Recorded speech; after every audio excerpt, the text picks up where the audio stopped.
KUGAN CASSIUS IFL TV. Late night? Yeah, my daughter got me up at 3 in the morning. I didn't get back to sleep. All right, we'll crack on because I know you're pushed for time now. Carl, how did you see this fight between Dillian Whyte and Joseph Parker?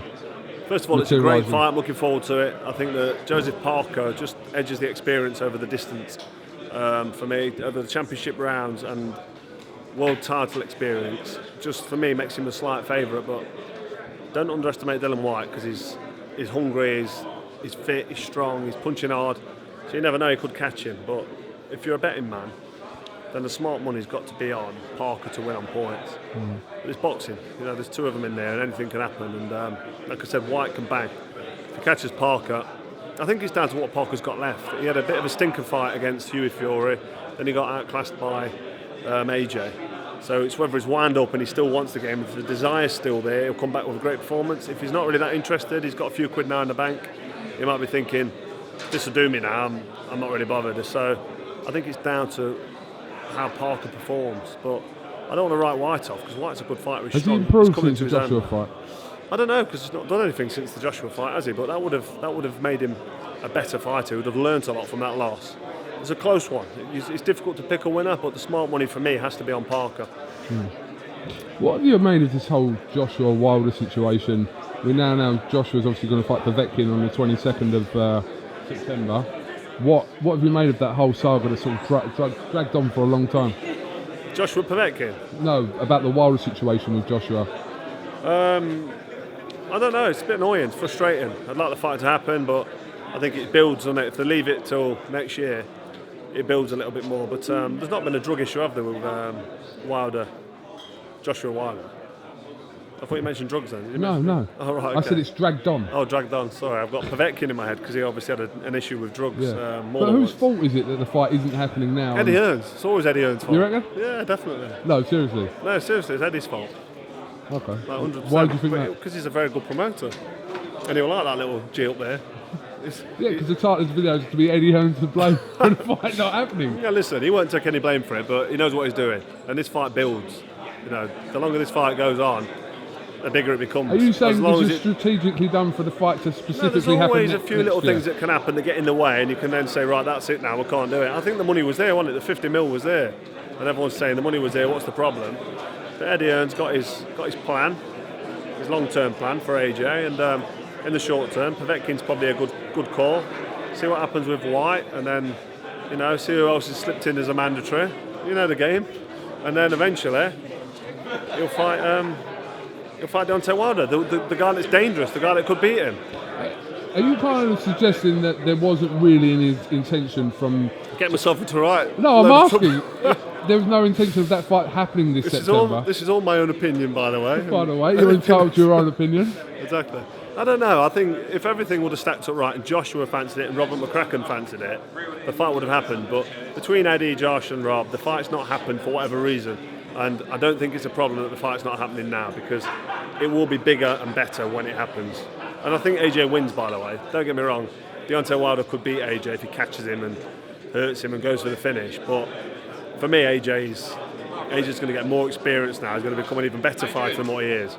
And it's going to be more and more difficult the longer this lasts for Deontay Wilder to beat AJ. So it's all stacked in AJ's favour.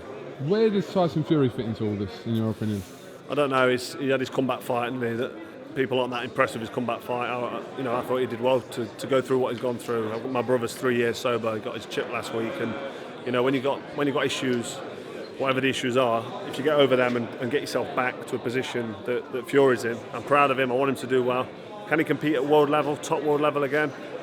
We'll find out. But at the minute, he doesn't really fit anywhere in this. He needs a performance off an half-decent name, so people then start to take him seriously. And then when that happens, and people say, you know what, he's back, Fury's back, this is exciting. Then he gets his chance, I think.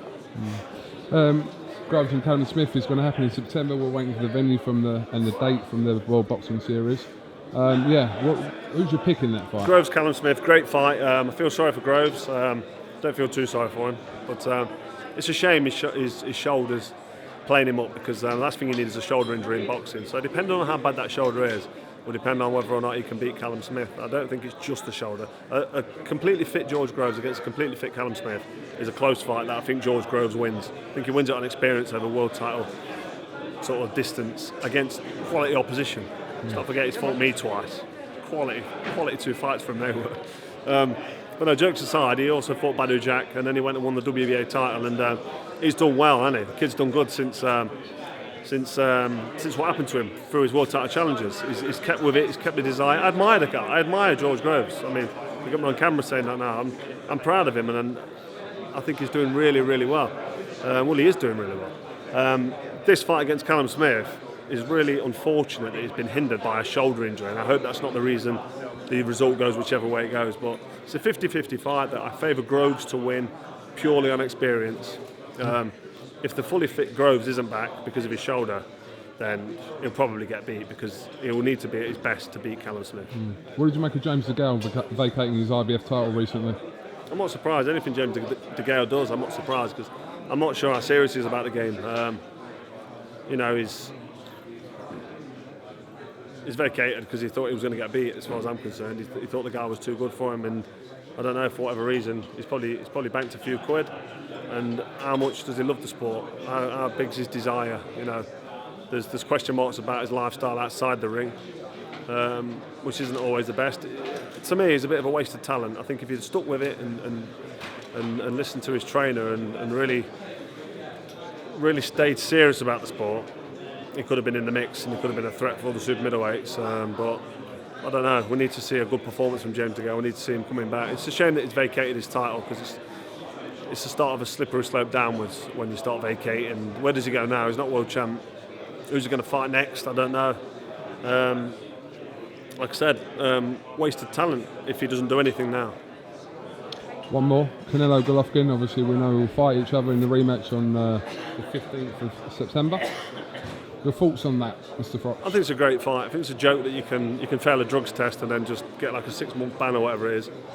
It's not really a ban when you have a 6-month ban because you can keep yourself busy for a couple of months, then get back in camp, and then you're pretty much ready to go straight in for a big fight. So I think the whole distance, the time, the waiting that they've had between them now favours Canelo because Golovkin's getting old now. Good fight. Triple G probably does him. I know the first, what was it, a draw, and really Triple G won that, I think. I didn't see it properly. I've seen a few highlights on it. I don't like watching fights when I know the results. It bores me unless it's a real humdinger. But good fight. Canelo might win because Golovkin's getting old. You know what I mean? And he's obviously juiced up, so he'll have that extra engine. All my own opinion, by the way. Well, he failed a drug test, didn't he? He had some contaminated meat. Let's not forget. So, how fit is he? How strong is he? We'll find out when he fights Golovkin. But looking forward to that one. And Saunders Andrade, obviously Eddie Hearn and Frank Warren reached a deal for this fight. All right, last one. Yeah, good fight. Saunders Andrade. I'm looking forward to it. I like Saunders. I think he's a character. I think he's good for the game. And I'm really looking forward to that fight. Lebrando Andrade is some fighter. Hang on. Dimitri Andrade. Yeah. I've got Lebrando. That's when I was fighting. It's a flashback to the past. Yeah, Dimitri's a good fighter. I think Billy Joe Saunders could beat him, but if he's not on his game, he could get beat himself. It's a real good one. I think Billy Joe does the job, but I'm a Billy Joe fan. I like him.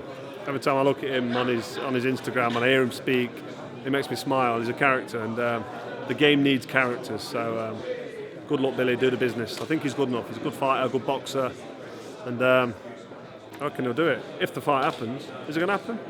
It is, yeah, because Eddie and Frank reached a deal last night to avoid purse bids.